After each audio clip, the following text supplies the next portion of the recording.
నమస్తే, నా పేరు రమణ. కోనసీమ టుడే న్యూస్ కి స్వాగతం.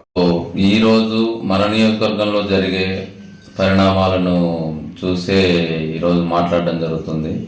మేము మన ఎలక్షన్ బాబు గారు గత 3-4 సంవత్సరాల నుంచి ఇన్ఛార్జి బాధ్యతలు చేపట్టిన దగ్గర నుంచి అధిష్టానం పంపించిన మన నియోజకవర్గంలో కార్యకర్తలతో కలిసి ఎక్కడ ఎన్ని గ్రామాలు ఉన్నాయి, ఏముంది, ఇక్కడ పరిస్థితులు ఏంది, వాటన్నిటిని బేరీ చేసుకుంటూ కార్యకర్తలను కలుపుకుంటూ టికెట్ అనౌన్స్ చేసిన తర్వాత అందరినీ కలుపుకొని సహకరించుకునేటట్టు చేసుకుంటూ వెళ్ళిన పరిణామాలు చూసినాము. ఆయన చేసే కార్యక్రమాలన్నీ చూసి మనం కూడా ఐటీ వింగ్ నుంచి అయితేనేమి, ప్రొఫెషనల్స్ అయితేనేమి, మన నియోజకవర్గం వాళ్ళు అందరూ కూడా ఎక్కడెక్కడ ఉన్న వాళ్ళందరూ కూడా ఆయనకు ఆకర్షితులై ఆయనతో పాటు ఎలక్షన్ చేయాలి, ఈసారి ఎట్లనైనా పార్టీని గెలిపించుకోవాలని చెప్పేసి అందరూ కూడా రావడం జరిగింది. అందరు ఎలక్షన్ చేయడము అది only because of Telugu Desam party మరియు ఎలక్షన్ బాబు గారు చేపట్టిన కార్యక్రమాలకు ఆకర్షితులై అందరూ కూడా వచ్చారు, ఎలక్షన్ చేశారు. ఒక 100-150 మంది అందరూ జాబ్లకి సెలవులు పెట్టుకొని హైదరాబాద్ నుంచి, బెంగళూరు నుంచి, మిగతా ఎక్కడైతే మన వాళ్ళందరూ మన నియోజకవర్గానికి సంబంధించిన మిగతా రావడము, వాళ్ళు ఎలక్షన్లో పార్టిసిపేట్ చేయడము, మేము కూడా కొన్ని బాధ్యతలు స్వీకరించి అన్ని మండలాలలో ఎలక్షన్ చేయడం జరిగింది. మొన్న జరిగినటువంటి కార్యక్రమాలు కానీ ఈరోజు జరిగినటువంటి ఈ సిచ్యువేషను కానీ గమనిస్తూ ఉంటే అది 100% వాళ్ళు చేయించిన పని, ఒకరు చేయించిన పనే. కానీ అతను కూడా మన కార్యకర్తే అయినప్పటికీ అతనికి చాలాసార్లు చెప్పారు మీకు ఏదో విధంగా న్యాయం చేస్తామని చెప్పి. సో అటువంటి వాడిని కూడా ఉసిగొల్పి ఒక భయాందోళనకు గురి చేసే సిచ్యువేషన్స్, ఇట్లా ఆత్మహత్యాయత్నం చేయడము, ఈ రకంగా ఇది చేయడము, ఇవన్నీ కూడా బాధాకరం. అతనితో చేయించిన ఆ ముఠా ఏదైతే ఉందో వాళ్ళ ఈ కుయుక్తులు పన్నకుండా మీరు ఇప్పటికైనా కానీ అవన్నీ ఆపేయండి. మీ కుయుక్తులు ఏమి పని చేయవు. గూడూరు ఎలక్షన్ బాబు అనే మనిషి ప్రజల వ్యక్తి, పార్టీ మనిషి. మీరు అనుకున్నట్టు అప్పటికప్పుడు వచ్చి ఎలక్షన్ చేసుకొని మూటమూలు సర్దుకొని పోయే క్యాండిడేట్ కాదు, అది మీరు గుర్తుపెట్టుకోవాలి. సో ఆ ఆటలన్నీ కూడా సాగవు.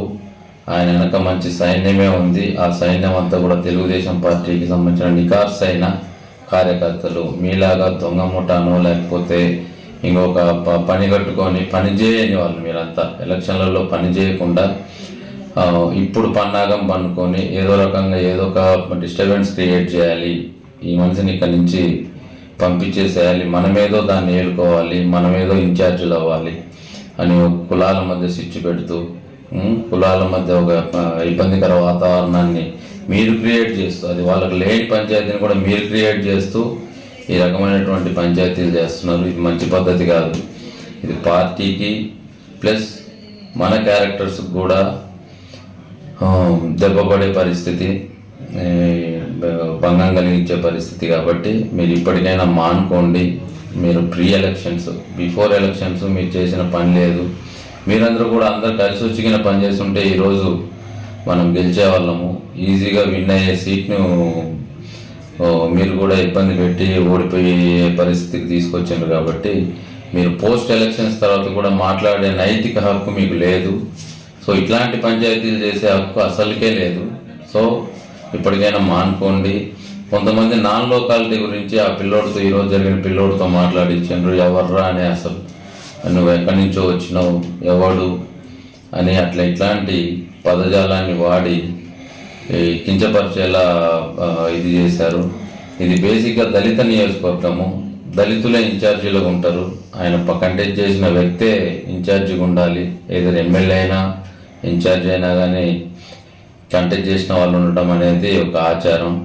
సో ఇంతకుముందు జరిగిన సిచ్యువేషన్స్ ఎవరినో తీసుకొచ్చారు, వాళ్ళని ఏదో కొంచెం తూతు మంత్రంగా తిప్పి ఓడిపించేటట్టు చేసి పైన మన గవర్నమెంట్ రావాలి, కింద అయినా ఓడిపోవాలి, ఇతని తరిమేయాలి, మనం వేలుకోవాలనే ఒక దురుద్దేశంతో మిగతా వాళ్ళకు కూడా అన్యాయం చేయడం జరిగింది, మన పార్టీ గుర్తు మీద పోటీ చేసినటువంటి వాళ్ళని. సో ప్రజలు ఎప్పుడూ పార్టీకి ఓటేయాలనే ఉద్దేశంతో ఉన్నా మీరు వాళ్ళని ఏదో ఒక రకంగా ఇబ్బంది పెట్టో ఇంకోటి చేసో వాళ్ళను క్యాడర్ని అంతా కూడా చెదరగొట్టే పరిస్థితి చేసే కార్యక్రమాలు చేపట్టారు. కాబట్టి మనకి ఈరోజు కూడా పరాజయం ఎదురైంది. ప్రజలతో కలిసిపోయి, కార్యకర్తలతో కలిసిపోయి ఆయనకు ఆయన స్కోప్లో ఉన్నంత వరకు అందరికీ హెల్ప్ చేస్తూ అందరినీ కలుపుకొని పోయి న్యాయం చేసే పరిస్థితి కనపడతా ఉంటే దాన్ని చూసి ఓర్చుకోలేక ఇట్లాంటి తప్పుడు పంచాయతీలు, తప్పుడు కార్యక్రమాలు చేస్తూ పార్టీని ఇబ్బంది పెట్టే కార్యక్రమము, పార్టీ ప్రతిష్టకు భంగం కలిగే కార్యక్రమాలు చేస్తూ ఉన్నారు. ఇప్పటికైనా మానుకోండి, మానుకోకపోతే ఇబ్బంది పడే పరిస్థితులు మీకు తలెత్తుతాయి. సో దీన్ని అంతటినీ కూడా మన సెంట్రల్ పార్టీ ఆఫీస్ నుండి గమనిస్తూ ఉన్నారు. వాళ్ళకి అన్ని రిపోర్ట్స్ వాళ్ళ దగ్గర ఉంటాయి. మీరేదో మనకే తెలుసు, మనమేదో పంచాయతీలు చేసాం, మనమేదో దొంగ పనులు చేస్తున్నాడని చెప్పి ఒక అబద్ధాన్ని సృష్టించి మీరు అక్కడికి తీసుకెళ్ళి వాళ్ళకి ఏదో చెప్దామని ట్రై చేసినా మీ వల్ల అయ్యే పని కాదు అది. దీన్ని ఇంతటితో ఆపేయండి. సో ఇంకా ఎమ్మెల్యే గారు మాట్లాడతారు, అన్ని అబద్ధాల పంచాయతీలే, అబద్ధాల కోర్లాగా మాట్లాడుతూ ఉన్నాడు. నిజాలు తెలుసుకోకుండా ఏదో ఎలక్షన్ బాబు గారు ఏదో ఇసుక దోపిడీ చేస్తున్నాడంట, లేకపోతే ఇంకొక దోపిడీ చేస్తున్నాడంట, జనాల దగ్గర డబ్బులు తీసుకుంటున్నాడనే ఒక అబద్ధ ప్రచారాన్ని, ఒక గ్లోబల్ ప్రచారాన్ని సృష్టించి ఈ నియోజకవర్గ ప్రజలకు, ఈ రాష్ట్ర ప్రజలకు ప్రెస్ మీట్లు పెట్టి చెప్తా ఉన్నాడు. అది తప్పుడు పంచాయతీ.